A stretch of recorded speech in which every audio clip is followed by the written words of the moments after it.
nggak adil dan nggak fair menurut saya. Seorang muridnya akhirnya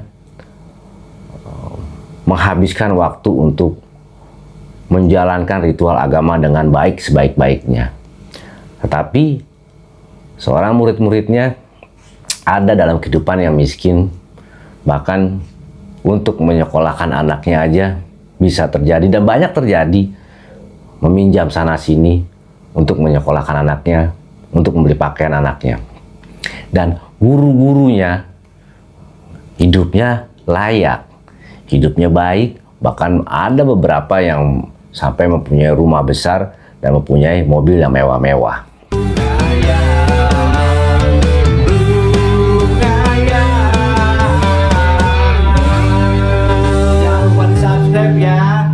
Oke teman-teman Wayang, terima kasih udah mampir lagi di channel saya. Salam Rumayal. Kita harus hati-hati menerapkan agama, jangan sampai kita malah tidak memperhatikan kehidupan di sekitar kita. Ya mungkin teman-teman punya pandangan sendiri, atau mungkin teman-teman mempunyai pengalaman sendiri tentang pendapat-pendapat orang lain atau pandangan-pandangan hidup orang-orang di sekitar teman-teman, apakah sama seperti yang saya alami. Saya kadang bertanya sendiri, kenapa harus seperti itu ya. Sebetulnya agama apapun pasti selalu menyebarkan kebaikan-kebaikan untuk sesama manusia, bahkan sesama makhluk hidup. Mengajarkan budi pekerti terhadap makhluk hidup apapun yang ada di muka bumi ini. Biasanya dalam kehidupan sehari-hari saya sering menemukan kepanatikan orang-orang di sekitar saya. Bahkan untuk menolong orang yang dia kenal pun selalu lebih mementingkan orang yang mempunyai pandangan sama atau yang beragama sama dengan dia. Karena terdoktrin dengan pahala dan punya pandangan bahwa jika membantu orang yang berbeda agama, pahalanya tidak seperti membantu orang yang sama beragamanya dengan dia. Lalu pandangan saya saya tidak melihat dari literatur ataupun dari konteks ajaran-ajaran agama, tapi menurut pandangan saya, kita tuh menjalani hidup bukan sekedar mengejar kebaikan untuk diri kita sendiri, bukan sekedar semaksimal mungkin berusaha untuk menjadi baik menurut apa yang kita pelajari dalam konteks keagamaan. Begitupun dalam bersosialisasi. Orang-orang yang berfanatik biasanya dia akan ada di komunitasnya sendiri. Bukan cuman mengenal atau bersosialisasi secara penuh dengan orang-orang yang sepaham atau seagama dengan dia. Bahkan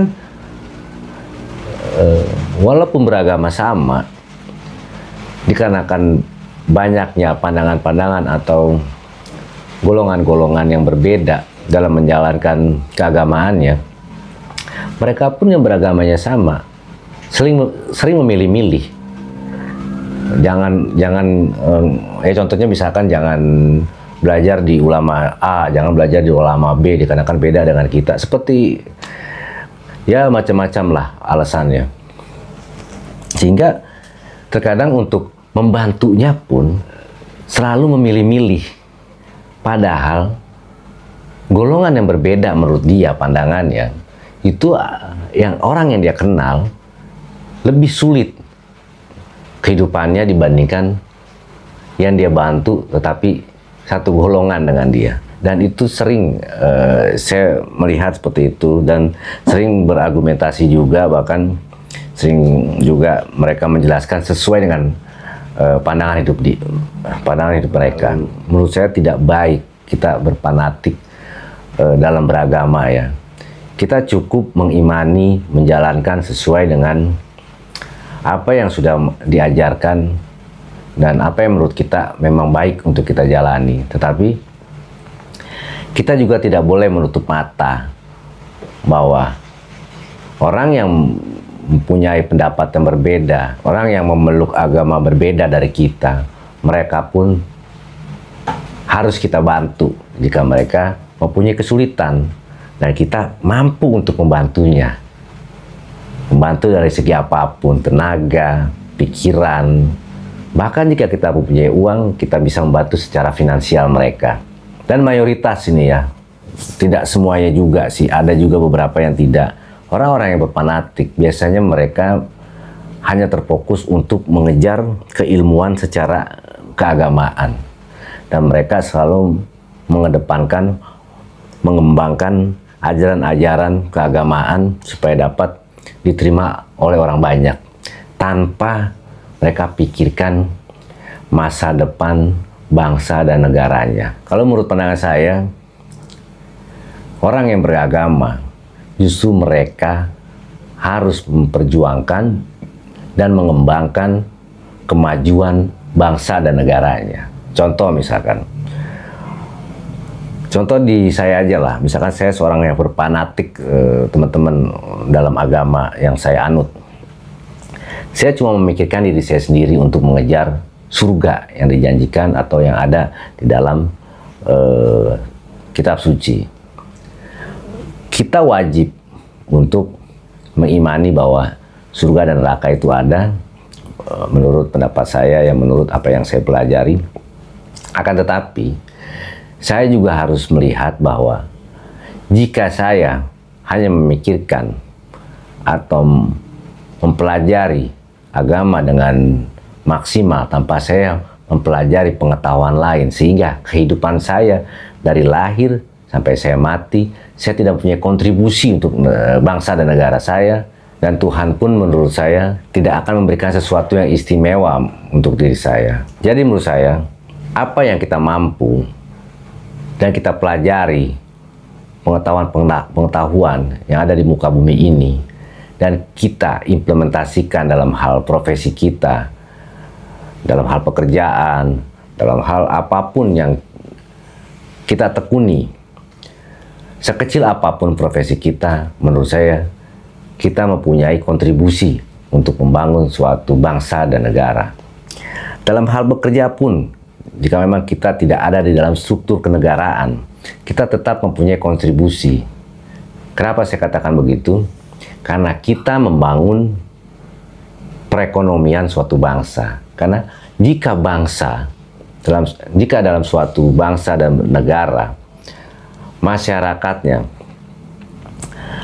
ada di atas garis kemiskinan hidupnya, maka bangsa dan negara tersebut sudah pasti akan menjadi bangsa dan negara yang maju dan akan dipandang oleh negara-negara sekitarnya. Karena dalam suatu bangsa dan negara, yang dilihat adalah perekonomiannya selain politiknya. Perekonomian dalam suatu negara stabil, maka negara tersebut pasti akan menjadi negara yang kuat.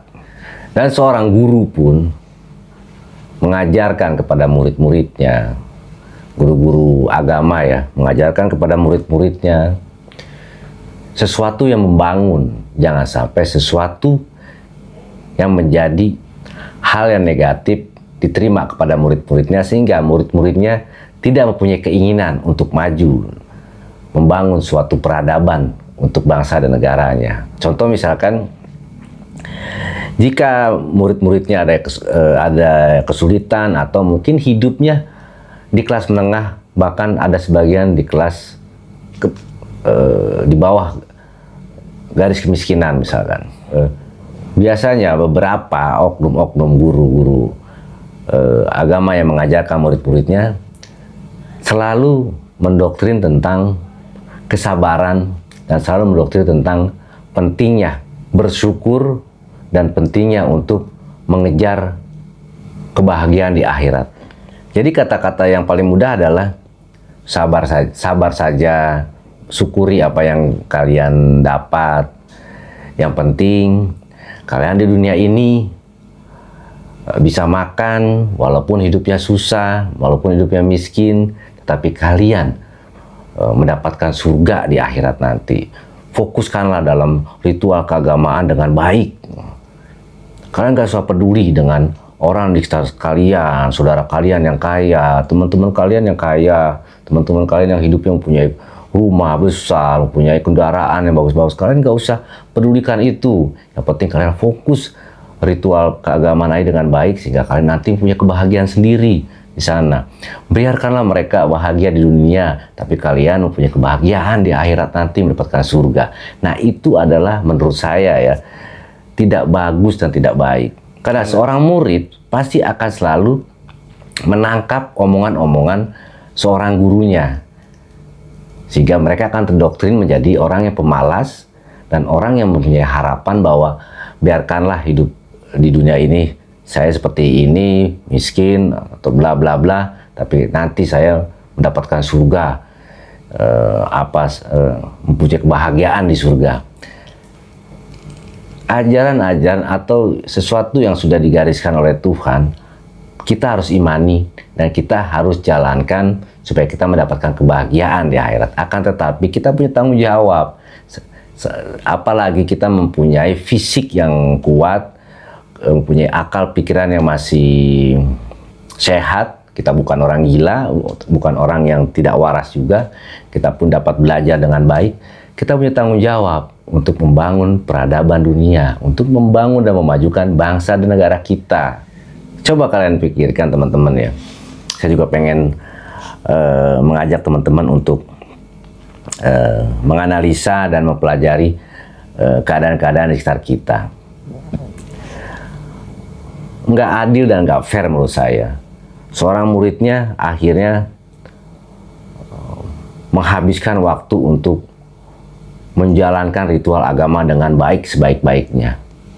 Tetapi seorang murid-muridnya ada dalam kehidupan yang miskin, bahkan untuk menyekolahkan anaknya aja bisa terjadi, dan banyak terjadi, meminjam sana-sini untuk menyekolahkan anaknya, untuk membeli pakaian anaknya. Dan guru-gurunya hidupnya layak, hidupnya baik, bahkan ada beberapa yang sampai mempunyai rumah besar dan mempunyai mobil yang mewah-mewah. Nah, itu menurut saya tidak fair dan tidak bagus untuk dicontohkan menurut saya.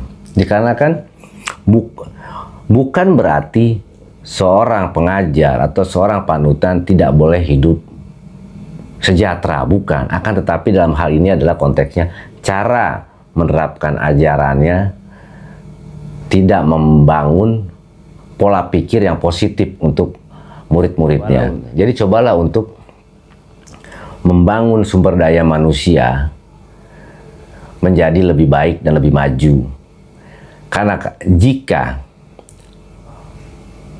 bangsa dan negara kita maju, yang terangkat pun bukan hanya bangsa dan negara, tapi yang akan terangkat pun agama yang dibawanya akan menjadi baik dan akan menjadi hal positif diterima oleh orang lain.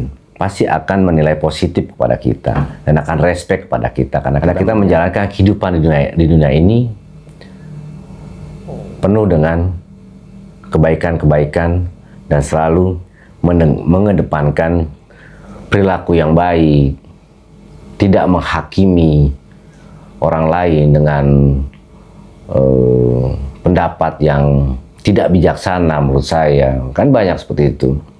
Jika ada perbedaan di antara kita, pasti akan mengkafir-kafirkan orang, atau orang akan dianggap sesat dan lain sebagainya dikarenakan berbeda cara penerapan menjalankan keagamaannya.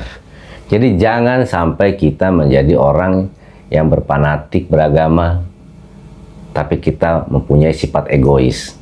Karena orang-orang yang berfanatik itu adalah orang-orang yang egois. Dia hanya mementingkan dirinya sendiri, dia hanya mementingkan komunitasnya sendiri tanpa mementingkan orang-orang yang ada di sekitar dia yang berbeda dari segi pandangan dan dari segi cara berperilakunya.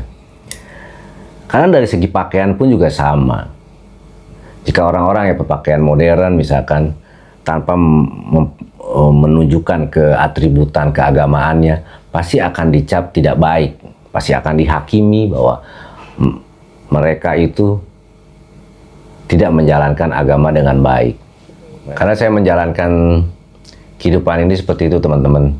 Saya cuma punya dua konsep aja dalam kehidupan ini. Konsep ketuhanan, saya menjalankan dan berhubungan baik kepada Tuhan. Dan konsep kemanusiaan ataupun kepada makhluk hidup, saya mengedepankan hubungan baik dan berperilaku baik kepada semua makhluk hidup. Walaupun belum sempurna, akan tetapi belajar dan selalu berusaha untuk berbuat baik terhadap sesama, terhadap semua makhluk hidup. Karena makhluk hidup bukan cuma manusia saja. Makhluk hidup ada hewan dan ada tumbuh-tumbuhan yang harus kita hormati juga keberadaannya. Karena kita manusia di muka bumi ini membutuhkan mereka juga. Kita membutuhkan hewan, kita membutuhkan tumbuh-tumbuhan untuk menjadi yang bermanfaat untuk kehidupan kita. Karena semua makhluk hidup yang diciptakan Tuhan atau semua benda yang ada di dunia ini diciptakan Tuhan mempunyai manfaatnya. Tumbuh-tumbuhan dapat memberikan oksigen juga kepada kita. Hewan kita membutuhkan. Yang baik kita makan, yang tidak baik kita tidak makan. Janganlah jadi orang yang fanatik tetap. Karena orang yang fanatik dalam menjalankan apapun itu adalah orang yang egois. Karena dia hanya ingin baik untuk dirinya sendiri, mementingkan dirinya sendiri, dan mementingkan komunitas dalam kehidupannya sendiri. Sampai ketemu di Rumaya berikutnya. Assalamualaikum warahmatullahi wabarakatuh. Salam sejahtera untuk semuanya, teman-teman. Selalu bahagia. Salam Rumaya.